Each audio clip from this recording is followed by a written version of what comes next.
When the month of Ramadan comes, the gates of paradise are opened.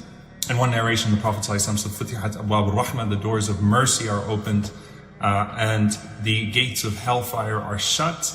The devils are chained away. The devils are locked away.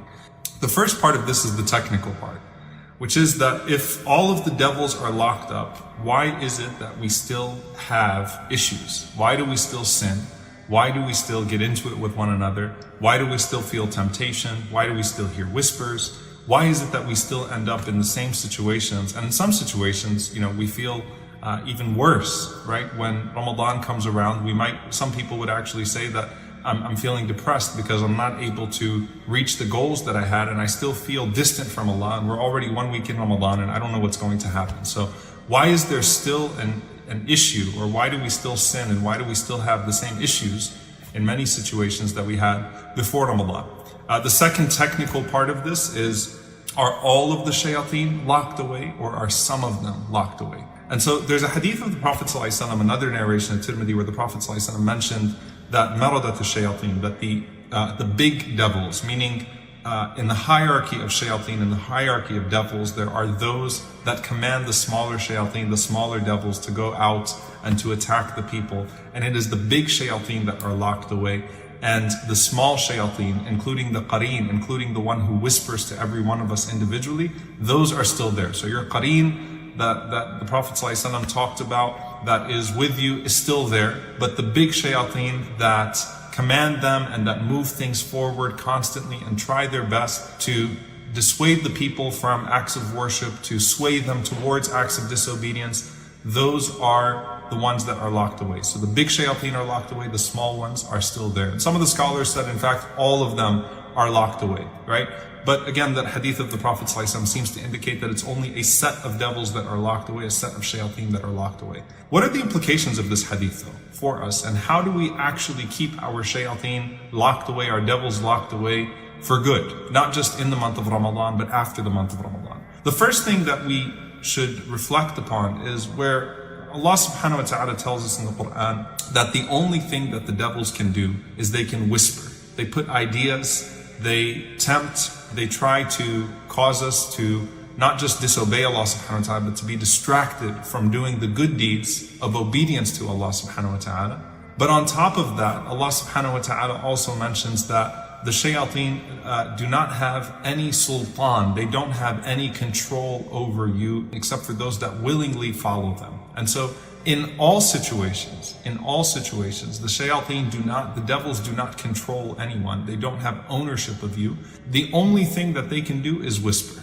And it's your choice whether or not you entertain their temptations and entertain their whispers and allow yourself to go down that path. Okay? So it's your choice whether or not you give them that access to your heart and that access to your thoughts that they constantly seek throughout the day and throughout the night. Okay? So that's the first thing. They are capable of waswas, they're capable of whispering, they don't have control over you. But Allah subhanahu wa ta'ala mentions to us that the self commands evil as well. The self commands evil as well. And this is really important here, because when the Prophet ﷺ talked about dhikr, when he talks about remembrance as a fortress that the devil cannot penetrate, one part of that, one aspect of that, the obvious implication of that is that dhikr, is that remembrance repels the shayateen away from you. But the other part of that is that if a person is busy with the remembrance of Allah, how are they going to be tempted by the whispers of shaitan? The person is too occupied with something beneficial to be tempted to something that is so vain, so lowly, and calls them to something of no purpose. And so there's a connection between the remembrance of Allah subhanahu wa ta'ala and the whispers of shaitan. And if you are busy with good, shaitan cannot busy you with evil. Okay? Shaitan cannot busy you with evil. And so you have to ask yourself, just as dhikr fills a void in the heart, remembrance fills a void in the heart. Remembrance to the heart is, as some of the great scholars mention, is like oxygen, right? It's our spiritual oxygen. Dhikr is our spiritual oxygen. And when a person is pumping out the dhikr of Allah, the remembrance of God, there is no room for the shaitan to find himself in there, to dissuade you there. And so some of the scholars commented on this and they built upon this and they said one of the benefits of this is that if you think about the things that shaitan penetrates in your life, he penetrates your thoughts, he penetrates your deeds, he penetrates your good, he penetrates your social interactions, he penetrates your wealth, he penetrates all of these different things. What you have to ask yourself is how much of that, how much of an opening are you giving to him in the first place to be able to find that room to start to twist and start to turn and start to dissuade you and misguide you away from your Lord subhanahu wa ta'ala. And that's an important point, that if you take the analogy of dhikr to the heart and apply it to everything else. So how do you box the shaitan out? When you think about your social interactions, the Prophet ﷺ taught us to have niyyah, to have a sense of intention with everything that they do. When you are making your friendships in the first place, when you are developing your social circles, on what basis are those social circles being developed? And if you just think about if you walk into a meeting and you don't have an agenda, how distracted you're going to be, how far away you're going to go from the actual objectives that are necessary to be fulfilled.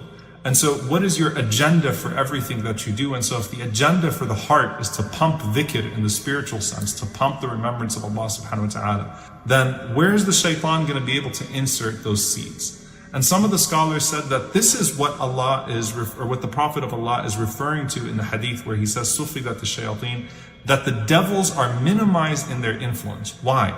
Think about it. Dhikr, remembrance of Allah, and the Quran is the greatest dhikr. The Quran is referred to as al-dhikr. It is the greatest remembrance. The remembrance of Allah sends the devils fleeing from your home.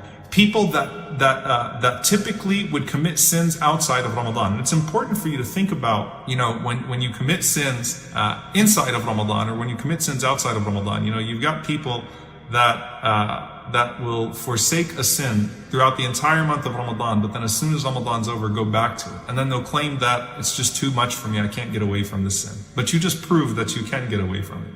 And so, if the guilt of Ramadan or the weight of the virtue of Ramadan, as is the case for many people, that, I'm not going to do this right now because it's Ramadan.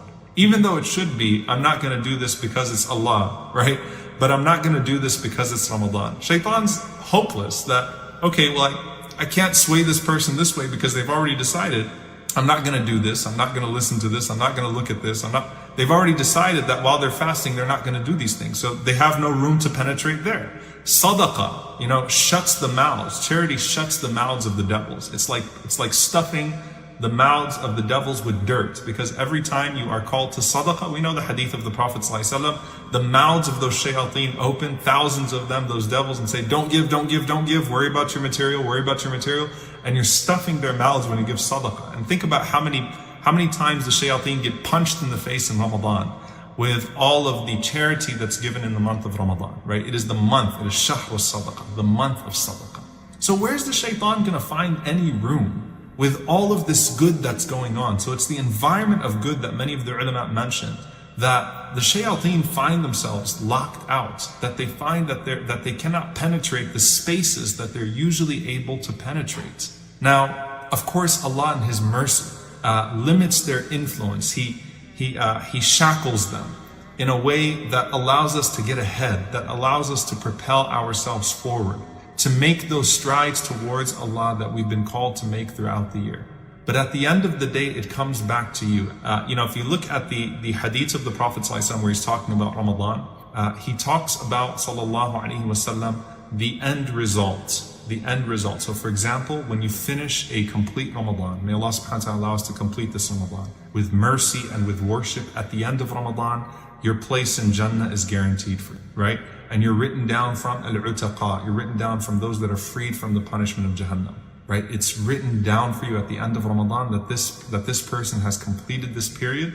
They just spent the last 10 nights of Ramadan, may Allah allow us to witness them, saying, Allahumma innaka afuwan tuhibbul afwa fa'fu anni. Oh Allah, you are the one who forgives, you love to forgive, so forgive me. They just finished it, and so Allah writes it all down for them. That the shayateen that used to bother you with certain sins, that used to be able to find access to you with certain sins, are locked up for good post-Ramadan because you've repented to Allah subhanahu wa ta'ala. You said, I'm not going back to those sins. You've made a firm determination to not go back to those sins. And so it's like the shayateen are put away just as you're being recorded amongst the people of paradise at the end of Ramadan, like you have finished that beautiful period of fasting, that beautiful period of worship, you have finished that beautiful period of immersing yourself in Allah's mercy, you have engaged the Quran, you've engaged prayer, you cried in supplication, you are written now at the end of this period amongst the people of Jannah. May Allah subhanahu wa ta'ala make us amongst them. The shayateen are locked up and put away. This is a person that I'm not going to be able to get to anymore, because they're not going to give me access. They're not going to give me access. I don't have a way to get back to that person, because that person has put in the controls in Ramadan in the midst of their repentance to where they will not let me back in. And so you want to give shaitan a life sentence, right? You don't just want to give him a month sentence. You want to give him a life sentence. Is it possible that Allah describes the shaitan in two seemingly conflicting ways? Al-waswas is the one who whispers, khannas is the one who sinks away. Shayateen can be locked up in Ramadan. You want to drown them to death, right? So khannas is literally someone who sinks, who drowns. They're gone. They cannot, not in the literal sense, but in the way they can't affect you. They cannot ruin you, because you've decided to connect to Allah subhanahu wa ta'ala. Because your dhikr is forming a fortress. Your remembrance is forming a fortress. Allah refers to the Quran as dhikr. Allah refers to salah as dhikr, to the prayer as dhikr, as remembrance. What are the fortresses that you're building in your life right now to give shaitan a life sentence, so that he will never be able to come back to you with the power and the access that he had before? And his power and access was already merely of one of temptation, merely of one of whispering, and he's not going to be able to have that, or he will not be able to have that to the same effect and impact if you sentence him by your actions and by your setting up those fortresses the way that Allah subhanahu wa ta'ala has given you the ability to, so that he may not be able to penetrate once again. And so the greatest thing that you come out of Ramadan is not that shaitan was put away for a month only to come back at you, viciously, right? Only to come back at you with a vengeance. But in our own individual lives, how do I lock him out? Because Allah subhanahu wa ta'ala is not going to hold him back for a month just to release him like a wild dog on me after Ramadan. Allah is giving you an opportunity to put him away for good.